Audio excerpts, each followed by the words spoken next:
is, okay. Thank you everyone for taking time out of your busy schedule to attend our What Resilience Is Not session. It's session 2 of a four-part series. We thank you so much, and I hope that you enjoy the next hour. So.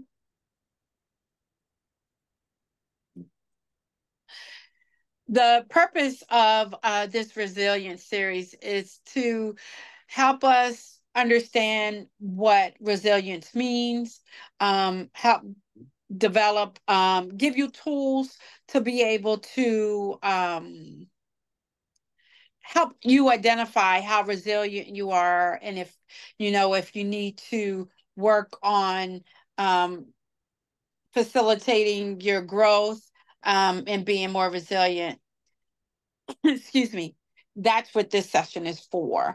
The purpose is resilience encompasses the capacity of bouncing back from adversity, confronting challenges head on, and overcoming them. And, we go through some challenges every day, and sometimes we don't even recognize how resilient we are ourselves.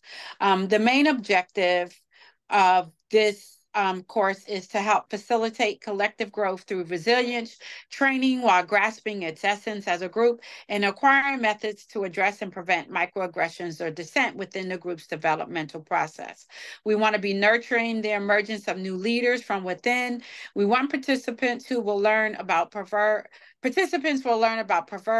resilient traits, and will develop and culminate a personal resilience statement. Our previous session was resilience defined.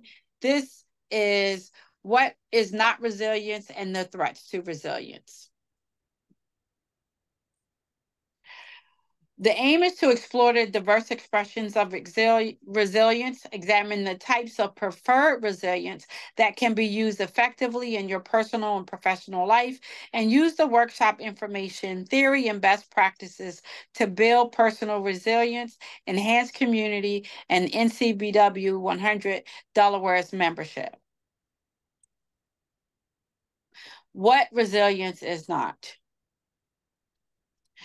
Sister Tracy will provide our greeting. So Tracy, if you would take a moment to welcome our visitors. Well, not too much I have to say, just welcome. Pretty much everything I have written down, Tamara just stated, but just want everyone to feel free to speak their mind. This is a shared space where nothing is going to be said here that should be leaving out of this Zoom. Be open-minded, and feel free to, if it hits home, then see what we can do to bounce back and pivot back, because we have to always remain flexible in our perseverance for resilience. And welcome. Thank you so much, Tracy, and thank you, Tamara. So yes, here are our ground rules. Just before we introduce our wonderful speaker for the evening, is that yes, all of our members, all NCBW members, and this was designed specifically for NCBW members, are welcome to attend. You don't have to be in a leadership role. It's every member is equal in this process, and we want you to participate. This meeting is being recorded. All of the sessions are being recorded so that they can be utilized, or you can access them at your leisure. And we have 4 guiding principles. That is one of mutual respect, that we will communicate, collaborate, and grow together. We're dedicated to honesty, empathy, transparency, and an abundance mindset. We are listening to understand rather waiting to reply or respond to each other. And the ideas shared here, leave here. Take what you may learn and share it with someone else, another sister, we hope. Also, the personal experiences that are shared here, stay here in that regard as well, that we would, and we are our sister's keeper.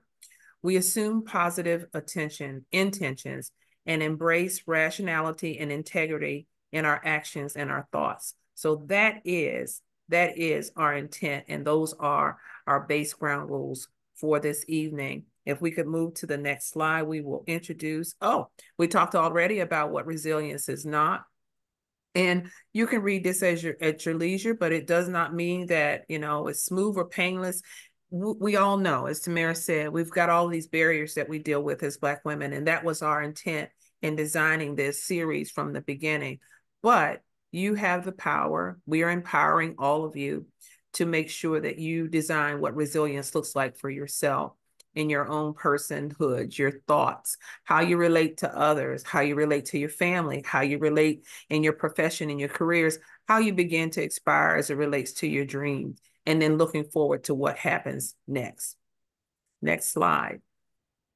So now, the speaker of the day, and I have the pleasure of introducing to some Miss Ayana Khan, who is the CEO and founder of the Delaware Black Chamber of Commerce. And I know has a lot to share with us this evening. And you can see here from this pic collage, and I will start from, I think, one of the key areas is that we had the good presence of mind to honor her last year for our Sisternomics week to look at a Black woman in business on the move. That she is. And you see here a number of other things that she's doing. She's exposed to national celebrities, local celebrities, everyday people, and looking at her agenda as it relates to developing, striving, and sustaining Black business, I think, across the world, not just in Delaware, but we're happy to have her here in Delaware. So I want to introduce her specifically.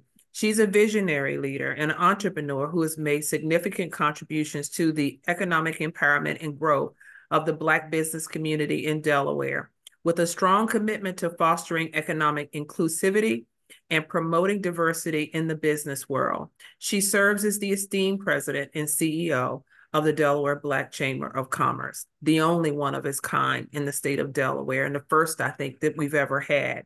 Preceding her founding of the DEBCC, Ayana's background extended to finance, having worked for a major communication and technology Dow 30 company for 10 years before her launch of Khan Consulting LLC in 2015. So she's not just talking the walk, she's walking the walk also as a business owner.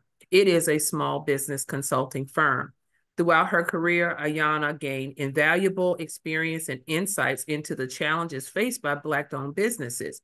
In 2020, Ayana founded the Delaware Black Chamber of Commerce, a pioneering organization aimed at providing a platform for Black entrepreneurs and professionals to connect, collaborate, and thrive. Under her innovative leadership, the Chamber has grown exponentially in a short amount of time, becoming a powerful advocate for minority businesses in the state. I think at this point, 700 members plus, whatever that is, it'll be plus one. She and I are working through membership issues. We'll get that together by tomorrow, but I will be a member as well and encourage all of you to consider as well. Through strategic partnerships, educational programs, and advocacy efforts, Ayana has worked tirelessly to break down barriers and create a level playing field for Black entrepreneurs in Delaware. Ayana Khan's leadership extends beyond the Delaware Black Chamber of Commerce. She is a respected community leader and a sought-after speaker on topics related to entrepreneurship, economic development, and diversity in business.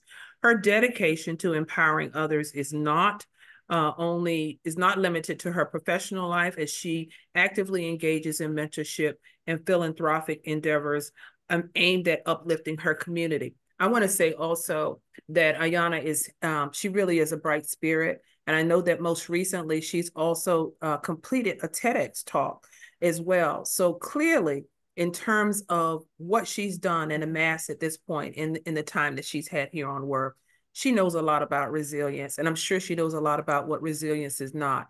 And I'm just thrilled that she took the time and pleased to pronounce or present to all of you, Miss Ayana Khan.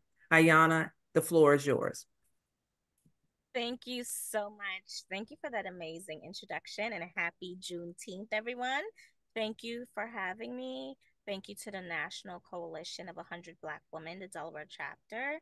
And I am happy to be here to speak on what resilience is not. I am a self-proclaimed resilience queen, the queen of bounce back. That is me. So thank you for having me.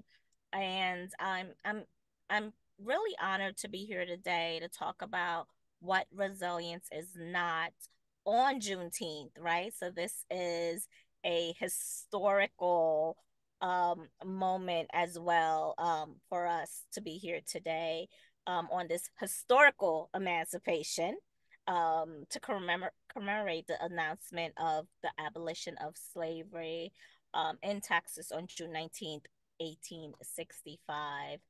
So we know that Black people in general, Black women specifically, we are often recognized for our resilience. Due to historical experiences, we have been required to have like extraordinary strength, perseverance in the face of like systemic racism, discrimination, Jim Crow, socioeconomic challenges, and several other factors, that contributes to our resiliency, in the Black community. Just a little background. I'm gonna let you guys know about a little bit about me. So, I'm from an immigrant family, bicultural immigrant family. Migrated to the US, to New York City, and had to learn a new way of life, had to assimilate to a new culture. So that was one instance in my life where I had to be resilient as a child, as the firstborn, as the oldest child. I am second generation entrepreneur. And I worked in corporate America for 10 and a half years, and they decided, like they always do, where they have these traditional transitions, so to speak. And they decided that they no longer needed my department where I created these corporate contracts. Um, so that was a pivotal moment in my life. And at that point, um, I wasn't sure what I wanted to do, but I decided that I was going to go back to my roots, to my DNA, to what I saw growing up as a child, and tap into entrepreneurship. So in 2015, I launched my own small business, Town Consulting LLC, which is a small business consulting firm. And I use chambers throughout the state of Delaware, and we are a small state, but we have a lot of chambers. We have about 15, 16 chambers, in the state of Delaware. And I use the chambers of commerce to leverage my business, and that worked for me. I sat on a board as the first and only Black woman on this chamber board in 50 years of their existence, and it worked for me. And then, and this is the backstory and how I became the founder of the Delaware Black Chamber of Commerce. Um, and then I realized, when the pandemic hit, which was affecting Black businesses at a greater rate, where they had to permanently close their doors than our counterpart, that we had an issue, we had a problem. And in my observation and in my opinion, the chambers of commerce weren't doing enough to support these diverse businesses. So I became the change I wanted to see. And I did my own research and found that there are several hundred chapters throughout the country for Black chambers. Delaware has never had one.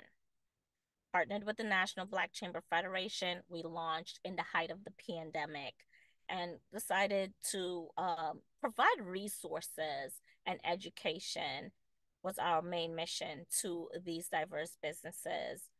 We had millions of dollars filtering throughout the state, federal funds, bailouts for small businesses that Black businesses were not qualifying for. So myself and my admin and a couple of board members decided we were going to provide the technical assistance. We were going to complete these applications to get this funding back into these businesses. So early on, we helped 127 businesses get over 2 million in funding back into their pockets to save their businesses, to keep their doors open. So that was just another form of resilience for me, right? So resilience, like I said, I've been the queen of bounce back. It's just been a part of me, knowing that there's going to be challenges, there's going to be setbacks, but it's all about bouncing back from those challenges and those setbacks effectively, right? And there's several ways to do that. So resilience um, means really tapping into our emotions. You know, as Black women, we're always um, stereotyped, and there's these intersectional biases that we are too emotional. I call it passion, right? We get stuff done, but we have to tap into our emotions and not suppress them and not ignore them, because resilience requires us to acknowledge and process our emotions in a healthy manner, of course, right? Um, and really crush those stereotypes that they have of us.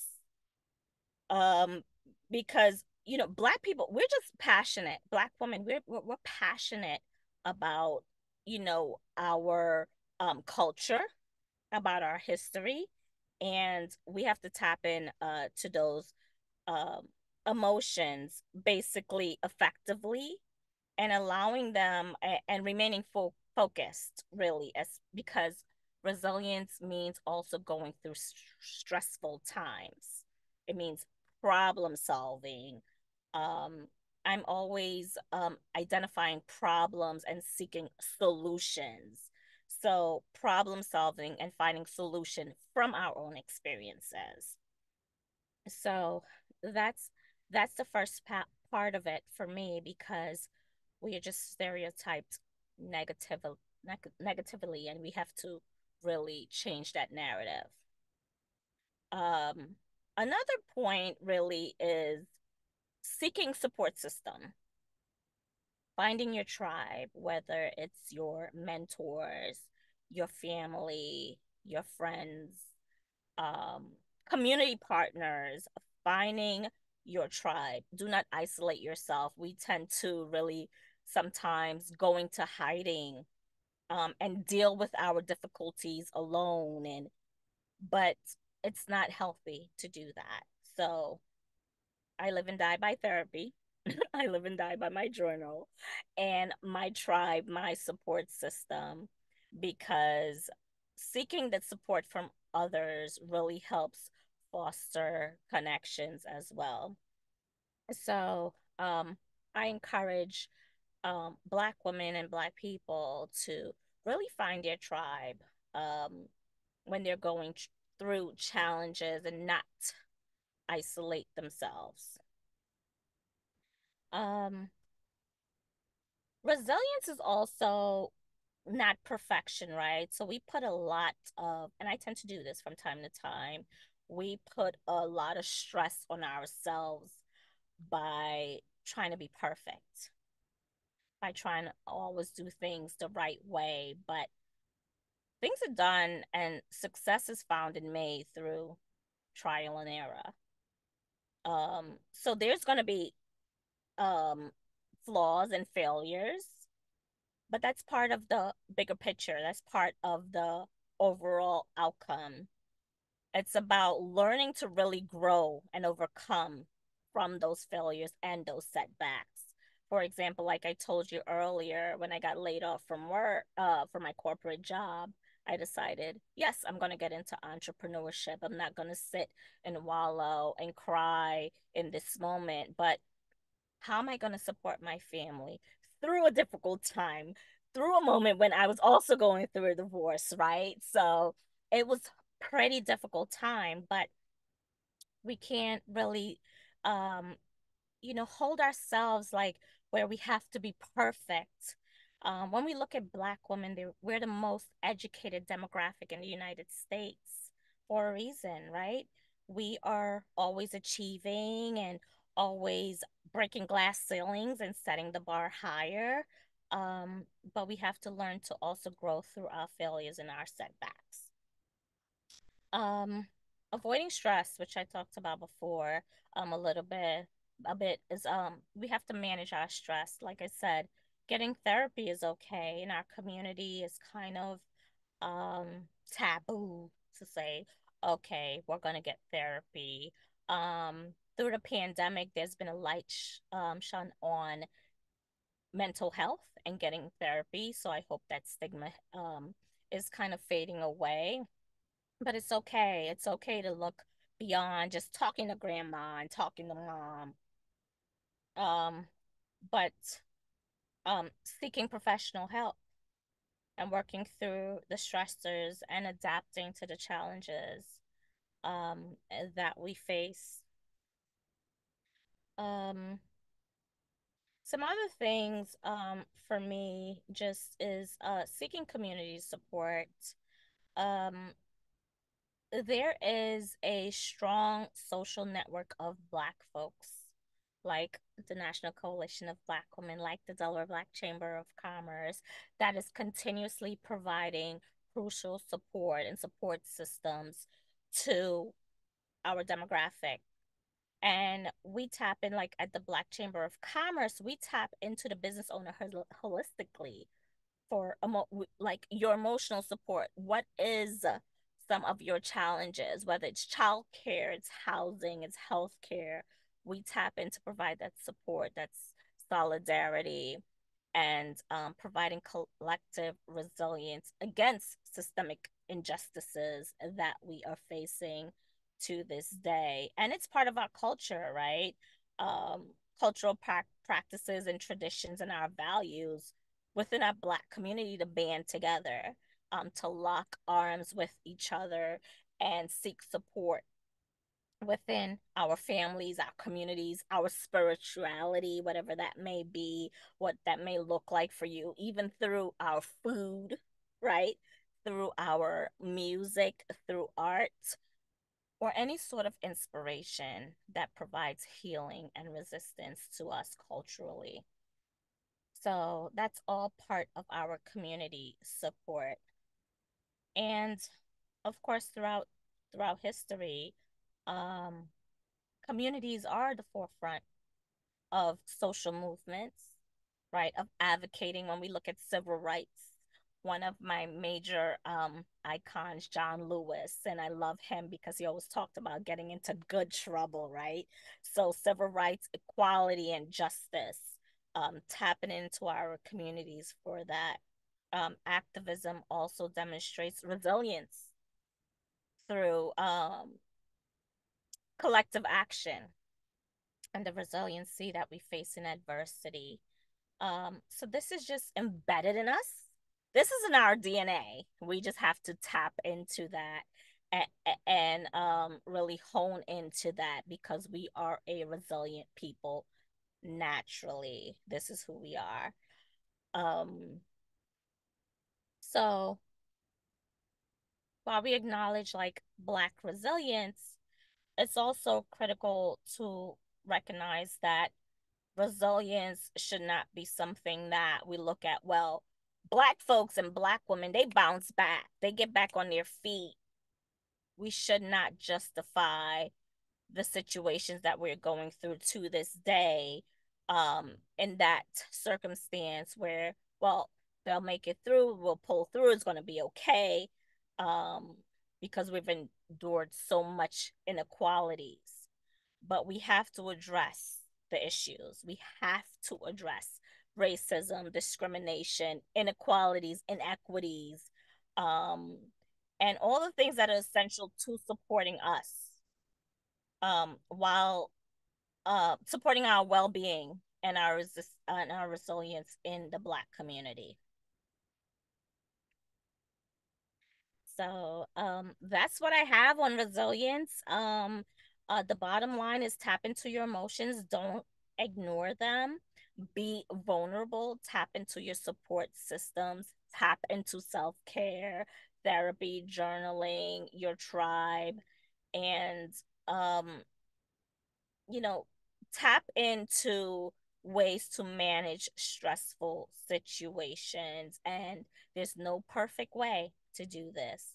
This perfection is not even should be in your vocabulary because there will be flaws and failures, but to learn from them, learn from your setbacks, learn from your challenges. And this can really support your growth and development. Wow, that was amazing. I guess one of the things that comes to my mind right away, and I'm asking everybody to put their questions in the chat or be thinking about questions they want to ask you, because we want to steal a little bit more of your time and ask you some questions, is the first thing that comes to my mind is you said so much, and you were talking about, and thank you for sharing, you know, the personal, professional, and everything. And I can't imagine, just in general, doing business in Delaware is not easy. Matter of fact, I've had a business for many, many years, and most of my business is out of Delaware. It's not in Delaware, okay? Because Delaware is so small, and you know, I look at it from perspective that at times, as you said, it's gig economy. Sometimes you're doing this and you're doing another job, and et cetera. And you know, folks are not always happy that, you know, there may be multiple streams of income or whatever it might be, you know, as you're doing the thing for the greater good, hopefully. But can you tell us a little bit about some of the biggest challenges? And because we are an organization comprised of Black women, and you know us, you've studied us a little bit, but an organization of Black women, how you have been, when we talk about what resilience is not, but how you have been or have not been supported, or you know, how you're perceived, or what's discussed or said, you know, in general about Miss Ayana Khan and the DBCC, and, you know, in this effort. So I'm not from Delaware, right? Me either. I've been here 40 years, but I'm not either. I've been here 13 years, and I do not subscribe to the Delaware way. Thank you. I'm a New York girl. I grew up in Brooklyn, New York. I am the oldest. I am also a Taurus, right? So I'm stubborn. I got to learn, you know, I got to learn and see for myself. So for me, when I see the atrocities that are happening in our community, I have to speak up. And what I've noticed in our community, that folks get super offended when a Black woman speaks up for herself and for others, when a Black woman has an opinion. And I've been in all calls and meetings and committees and all sorts of things, and I see where my counterparts are unprofessional. They can say all kinds of things, and they're like, oh, yes, yes, you know what I mean? And I'm always professional. I live and die by professionalism, because I want to break down those intersectional biases against Black women, that we are unprofessional, we're ghetto, we're emotional, we're all these things. I always remain professional, but when I provide a professional opinion or feedback, folks are easily offended. And I have to talk about that. Like, what did I say to offend you? And this is what my TEDx talk was about, the censorship of women in leadership, but specifically Black women in leadership. We want to be silenced. They want to silence us, and that's not okay. Women's rights is already under attack, and we're not going to be censored. We're going to speak up. We have been your what is it, wet nurse from day one, nursing your babies. You know, we have been doing all the things from day one. You've trusted us. So yes, we are going to speak up. So I noticed that. And this is men, women, and even in our Black community, right? Because they feel like, well, I wouldn't do that, and I wouldn't say that, and I can't do that, and I can't say that. Well, I'm not you, and you're not me. And my practices and my way have been effective, and I'm going to speak up, and I'm going to shine a light on it. Because if we all think alike and all had the same perspective, we'll be stuck. So that's one of the main things I'm just baffled by. Like, are you kidding me? I can't speak on it? Well, I'm going to speak on it now 2 times. So that's one of the things that I can go on and on and on and on. Literally, it's a chapter in my journal. No, I just as I hear you say, and you know, when you talk about what resilience is not sitting on the sideline, pretty much, and letting things happen to you or happen to us, you know, as a collective. I got another question in here, and this comes from our my co-chair here, Tamara, and you talked about this a bit, but when you first started your business after your transition from your corporate job, you know, some of the first steps, and then the first steps, of course, in the beginning to start DBCC? So I started volunteering with a local community organization in Middletown, Middletown Main Street. I volunteered free of charge. And I sat down with the executive director and I said, "What are your challenges?" And she said, "Fundraising, funding, grants, things of that nature." So I said, "Well, perfect. I am going to help you with that." And I wrote a state grant and we got the funding. I tapped into Walmart and we got the funding for community events. And I decided, well, this is what my business is going to be. It's going to be business consulting and it's going to incorporate funding, right? Business plan writing, funding, sponsorship, strategic planning. And then I started consulting with Delaware Technical Community College. For the past 7 years, I've been teaching grant writing there, and we'll be at the Wilmington campus this September for a 6-week course on grant writing and funding. So it starts with volunteering, like seeking out, what the needs are in your community, finding what the greatest need is, and tapping into that. And I was basically self-taught, and from that, from being a small business owner, I saw the other challenges that business owners that look like me were facing. Like I got the PPP loan twice, I got forgiven twice, and businesses that were structured like mine were not getting the PPP loans. And I said, "Listen, Houston, we have a problem." So started tapping into that and partnering. Partnerships is key. Not everyone wants to partner with me, but the folks that love to partner with me, I love to partner with them. And we get things done, right? And within that, we had 86 members approved for over 400,000 in PPP loans that were denied prior. So partnering is important. Not everyone's going to see the vision. You have to block the noise and block the negativity, because they call me everything but a child of God. They've called me a terrorist, Al-Qaeda, racist, feminist, all the things.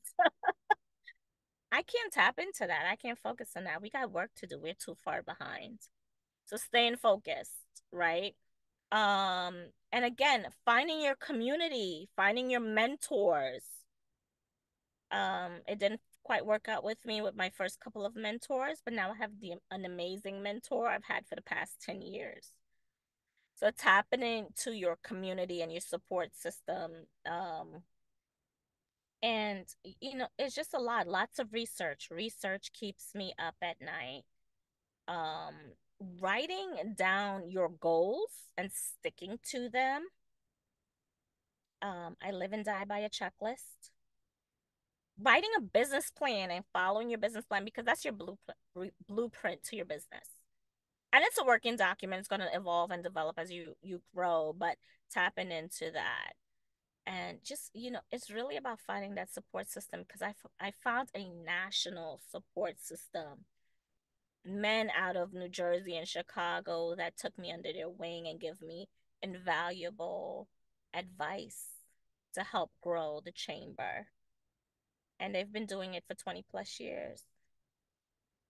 So finding those people that are willing to allow you to have a voice and not stifle you and block your voice. And you're also willing to listen to those individuals, because not everybody's your friend. Right? Some folks have agendas, and I've experienced that. They come in with their agendas and they don't mean you good at all. But you're going to decipher that. And I always decipher that on my own. I don't take public opinion. And that's where the Oh, did we lose her? You guys there? I think we lost her. Yeah, she's coming. She's coming back. She's coming back. Here we go. Okay. I put another chat in just to keep us going. I see that. Yeah. My apologies. I'm sorry. That's okay. There you are. All right. Pick up right where you were. Yeah. So I was just saying, like, finding your people, finding your tribe. And my apologies, guys. guys, I'm at another event. So Yes, and I know, and we appreciate that. But I have to ask you this because you said something critical. And one of the things, and I know that our Madam VP Tracy can speak to this, is that we're planning and we're using mentorship and looking at sisterhood mentorship amongst one another, those of us who have been members, and we have newer members that are coming in as well. But you talked about mentorship early on, or mentors that didn't work, now mentors that did. What's the positive? What's the negative in terms of resilience? What's good and what's not as it relates to that? And if someone said so talking about how to obtain impactful mentorship, how did you get to the what's working well for you now? yeah, so I found community organizations that can help me develop my business, and they partnered me with mentors, and I had to go through trial and error. And I realized with a couple of those initial mentors that we were butting heads, right? But they also didn't look like me. So you really have to be self-aware and realize, like, this person is not serving me. They don't look like me. They don't have the same challenges as me. So the advice that they're giving me is not realistic for my community. And because the way I look, I can't just walk into a boardroom with board members in a board meeting as a new consultant, as a new business owner, and said, well, I can do this for you and I can do this for $50,000 like my previous mentor have been doing as a white male. So it takes a process, right? So I eventually got a mentor that looked like me, that built a multi-million-dollar business as a Black woman, that can give me the blueprint, right? Because that matters, right? So being self-aware and recognizing early on that some things are not serving you. You know, when it's keeping you up at night and you're bumping heads and you're like, okay, I'm not getting any results. We have to have some sort of a change. So that's what resulted for me. So making sure that you have the right connections. And again, it may not work out the first time, but trial and error and having those conversations. So that's what happened with me. My dad built a multi-million-dollar global business, but also he was a Black male, right? He was a Black male that, you know, my mom was a disciplinarian, and he was very calm, and, you know, he was our savior, our provider, all our things. But in the business world, he was a different individual. So the advice sometimes doesn't always correlate when it comes to gender as well. So just finding the right person. I am big on, having different avenues, having that male and female mentorship. So you get different perspectives. I love different perspectives. I have two great male mentors and one great female mentor in my life, and they are invaluable and they bring something different to the table. So being open to different perspectives as well. Being coachable is important. I'm super stubborn, but they get me together every time. So I love that. Good. Thank you. And one last thing, it says, what steps do you have in place for yourself to keep you from being overwhelmed with the many tasks you have on your plate? So when things are falling off the plate, you're trying to keep the plate together, you know, and have something, have beverage and whatever else that you're doing. How do you decide and prioritize what to do? So I live in I die by a checklist. I have a checklist. Every Sunday, I have a to-do list for the week. Also, delegate. I have to delegate to my team, my interns, even my assistant. I have to delegate. You cannot do all things, Black women. I know we think we can. We cannot do all things because we will burn ourselves out. I know in our heads we're like, listen, I can do that, and I've seen it. I'm like, I could do this, this, and this. I got 9 grants to write this month. I have like 50 meetings this month. No, you cannot. delegate, create a checklist, prioritize, and make sure self-care is at the top, right? So I make sure that I have time allotted each week for my follow-ups. And I tell my assistant, this time is blocked every week. She knows not to schedule a thing in there. This is my time allotted for my follow-ups. Once a month, I get a massage. I go to one of our member businesses, and she knows I'm coming. I am here for a deep, deep, deep, deep, deep tissue massage, right? So make sure your self-care is at the top as well, right? Whatever that may look like, journaling, taking some time, getting a massage, getting your nails done, just taking that time, shutting off. You know, I had to learn the hard way that I can't work 25/8 because I was literally working 25/8. And I ended up in the hospital for me to know. I'm like, this chamber's not going to kill me. I'm too young to die. Not today. I ended up in the hospital to know that I could not work 25/8. I had to stop. I have to shut off. Right? Set your boundaries. And folks will push the limit. They will push the limit. They will cross those boundaries and they will be mad at you. But set your boundaries. Like, these are my office hours. You just can't show up at my office. I got a schedule. I am back to back. And if you have an assistant like mine, Susan, she got me back to back. Right? So setting those boundaries is important, but put yourself first.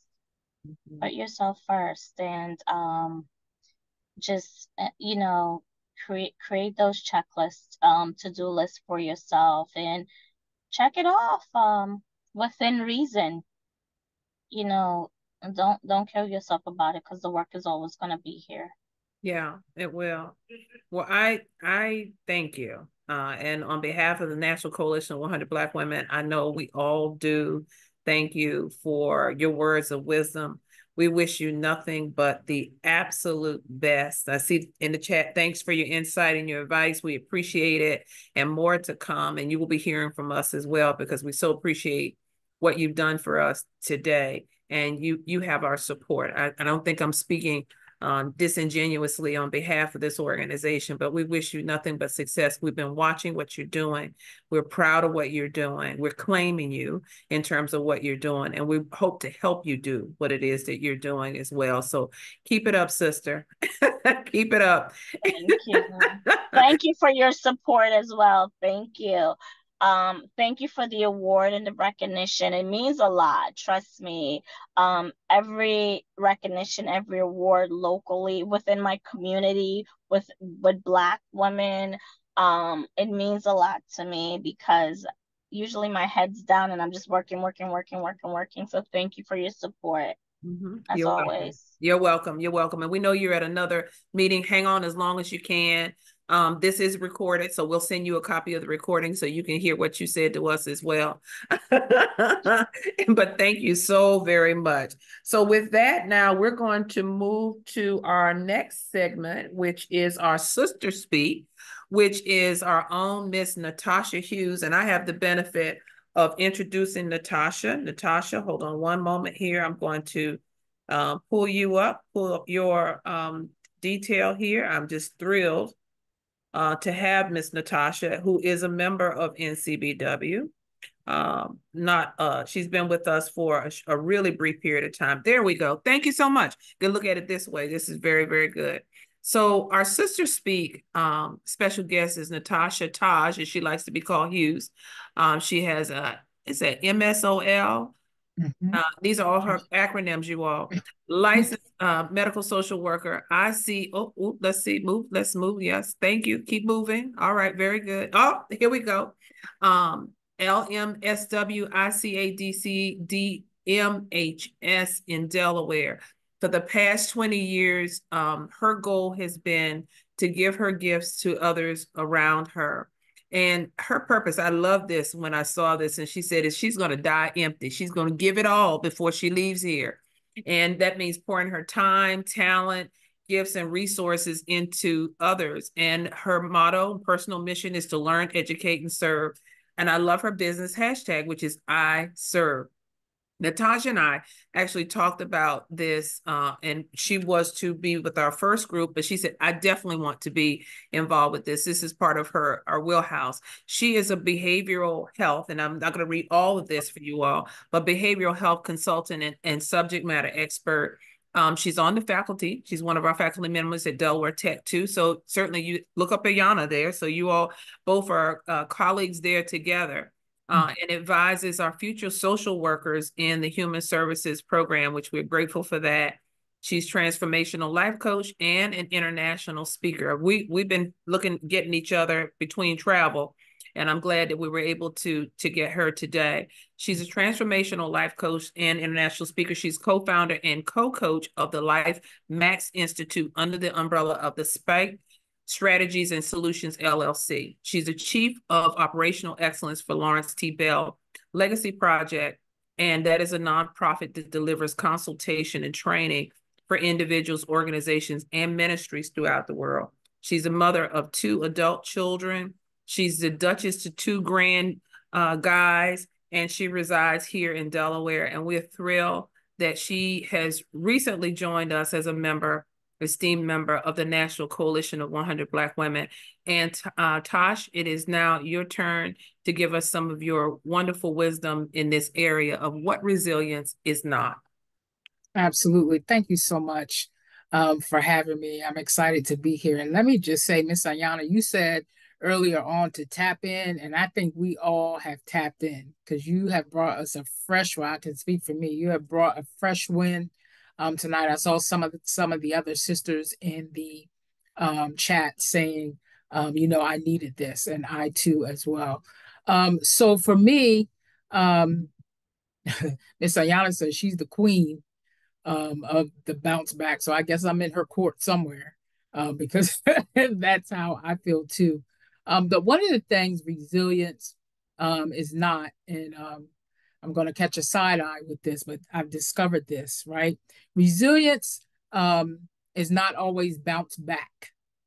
And I say that because I've discovered that I don't always want to go back, right?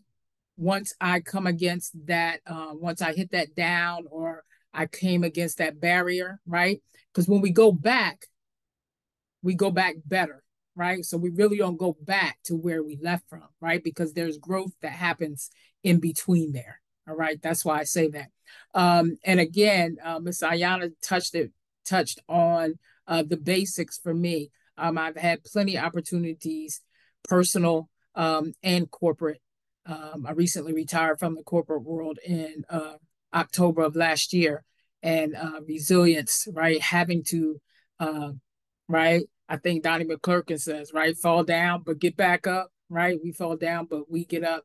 And thank goodness for grace to do that. But the things that help me and what I call my transformation, right? Transition over growth is controlling my emotions, right? Because as Black women, I learned that throughout the corporate career, right? Going in that corporate office, right? Being mindful of how I spoke, what I looked, right? And being controlling the passion, right? And I too learned after a while, the passion is, right? Because this is not a job for me. I'm on assignment, right? And so I had to learn to give all that I could and unapologetically be me. So controlling my emotions, right? And, we all say often all the time, the fight's not out here. The fight's in here, right? And so controlling our emotional state, it depends on what we're thinking, right? So I say this all the time. My kids laugh at me because I'm like, you got to get your mind right. Girl, get your mind right and balance those emotions. And I think we were just created. I know we were created as women to be emotional. I think that's just how we were divinely designed, right? We're stimulated by how we feel. Men are stimulated by what they see. So I had to learn that, right? Emotions can't be trusted and they're unstable, right? You know that. You feel that way today, feel this way today, and tomorrow you feel a whole different way. And so I had to learn to keep those in check. The other thing I had to learn is about problems, right? And I really had to process and change my mindset about the barriers and the problems that I encountered because they're only temporary. Problems are only temporary. They are temporary interruptions in our plan that cause us discomfort, distress, right? And discouragement, all right? And to get us off course. So I had to shift my mindset. And what I discovered is that problems are really ways, they're opportunities in disguise. And we've heard that before, but I went deeper with that, right? Problems uncover our untapped potential. And I just believe we all have potential, right?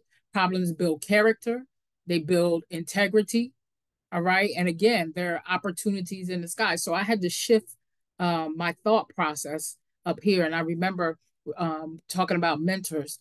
One of my male mentors that has been with me probably for the past 25 years in leadership, he said to me a long time ago about problems. He said, Taj, I want you to learn how to embrace problems because he or she who solves problems gets paid. And I embraced that, right? And that's how I go forth in my business and in the corporate world. And then I also had to realize, I think the biggest thing, ladies, is I had to learn that whatever, right, I'm bouncing back from, or whatever the problem is, I had to remember that I cannot magnify that problem bigger than my faith. And I think that's what happens sometimes, right? We blow it up, but we forget, right? If you have whatever your foundation of faith is, that problem is not bigger than that, right? And so two more, the power of partnership. Ms. Ayana talked about that. Partnership is powerful, right? Who's at your table? Who can bring you to the table, right? I have what I call accountability partners, right? They put me in check, even though I don't like it, but I have to be accountable to somebody, right? And I learned how to make my own seat at the table, which I so embraced that Ayana. That's the same thing she did, right? I make my own table, okay? And then once you get to the table, making room to bring somebody else.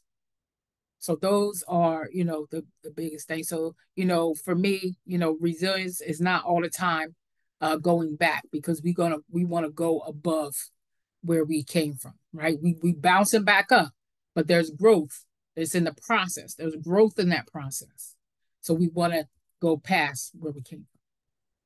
Thank you, Sister Natasha. I so appreciate you and what you shared. And I've always thought we've got such wisdom, resource right in our own chapter. And I really appreciate you lending yourself this evening. And certainly we'll be going to call in on you beyond tonight's session, but and some of the other ones that are on as well, and our other members as well, so that we can draw from one another. So thank you so much for that.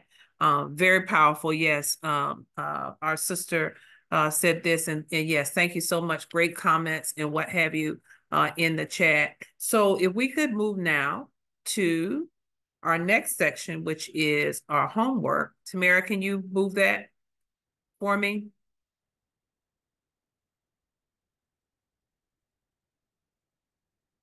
Are you able to, or is it because, let's see. Yeah, you should be able to. There you go. There you go. We're going to move now to, let's do the check-in. Just want to share about the check-in. I'm going to share something with you that I came across that I thought was really interesting. Just a couple of minutes to look at this. And I said, you are not lazy, unmotivated, or stuck. I just saw this, all the memes that you see and et cetera, but I thought it was something really good. And as I heard Ayana talk about the things that she said she'd been called everything but a child of God, but even our own conversations that we have with ourselves, you're not lazy, unmotivated, or stuck, or with all the things that we do when we think there are other things that we have to do. After years of living your life in survival mode, we just exhausted. And there's a difference. And that to me is where we start to look at what resilience is not. It's not okay to do all of these things and be exhausted and think that we're supposed to pour from an empty cup, so to speak. Next. Our next slide there. So I do agree that, yes, the bounce back has to be a positive thing, but she said it. Ayana said it, and you said it too. Let's go to self-care. And it starts, and I saw this and I just loved it. But let's start from a place of understanding that it's about, what do we do for ourselves? What do we try to do for ourselves? What should we do for ourselves when we're feeling burnt at every end and all of the edges, if you will, and what have you? And I just thought this was the cutest thing, looking at this young miss trying to figure it out already that early. Most of us didn't have the benefit of learning it that early, and we're learning it now, but it's important to start right where we are. Next slide, we'll go to our homework, and then we're going to turn it over to, and our homework is this, which is, we have a question for you. And, we're looking at evolving ourselves and, who we see in the mirror in and of itself. So our first session, we talked about how have I defined resilience for myself? And I don't know if anyone wants to share some thoughts from the first session. If you were in the first session, it's okay. We'll be able to get some feedback from you. And we do plan to have a survey so that you can give us some feedback about some things, and maybe you can answer these questions in there as well. But the question for your homework question for this session is, what is my resilience non-negotiable? So as you heard Ayana, as you heard Taj talk about resilience, as you heard Tamara, as you heard myself, as you begin to think about it, this, in order to understand what is not resilience for you, what's your non-negotiable? And begin to think about, what is your non-negotiable? What is it that you just will not sacrifice or will not do in order to maintain healthy resilience? Or what is the no for you? And with that, we're going to now hand over to, this is our third session coming up. Just want to let you know, this is going to be after our summer break. And all of you know we have things going on during the summer as well. But for the purposes of this session, we will not start again until we come back in September, maybe October, because I'm not sure what our chapter plans are in September, if we're doing retreat or what we may be doing. But we will certainly pick up the next two sessions, session 3 and session 4, and give you the dates of that early enough so we can continue to build. If you think this has been helpful to you, we want you to come back to this. We want you to invite some of your sisters to come also. And we are recording this. We did record this so you can go back and relook at it anytime. And also we'll share it with the rest of the sisterhood too. Session number 3 are, what are some preferred resilient traits? What does that look like for us? And why does resilience matter? Will be that homework question. So that'll be coming in the fall. And with that, I hope that you've enjoyed everything. And I'm going to turn it over now to Madam President Kimberly Chambers to give us some feedback and also to close us out. Thank you, ladies. Thank you so much. Greetings to Ayana, the chairs of this this particular leadership program, and to my coalition sisters. I thank you for yet again showing up. Some of you were with us at Legislation Day or Advocacy Day down in Dover yesterday, and here we are again. So I thank you for continuing to support our cause. I apologize for being late. I had some Juneteenth duties that I had to do, but I'm glad I did make it and I enjoyed what I did here. And I want to, I think someone said it, but I want to remind us that resilience for us, so some of us are just learning about it and being refreshed and renewed with it. But being that yesterday I had a little incident with my daughter, and tomorrow I have to take the day off to walk her through, she's 21, walk her through how to continue to be resilient. She's down right now, but we have to make sure that we ensure our young people get this message as well. So that's what I'll be doing tomorrow. So again, enough about that, but I just want to say, jump on and say thank you for showing up, and we appreciate you guys for being here. Thank you. Thank you so much, everyone. Good evening. Enjoy your summer break. Thank you for coming. Thank you. Thank you. Thank you, Have everyone. a good night. You too. Enjoy. Happy Juneteenth again. Thank you. Good night. Good night. Oh. And we'll stop the recording.